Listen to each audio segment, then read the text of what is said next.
सबसे पहले तो आप सबको मेरी तरफ से जश्न मुबारक हो और सबसे पहले के शुक्रगुजार हूँ बनियान का कि उन्होंने मुझे ऐसे जन्नत जैसे माहौल में पढ़ने का मौका दिया।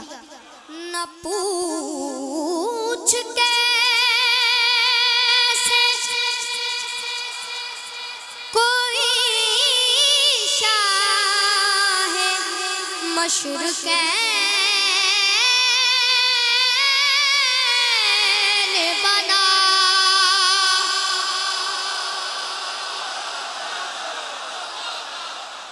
वाह वाह, आपके क्या सुनने के क्या कहने।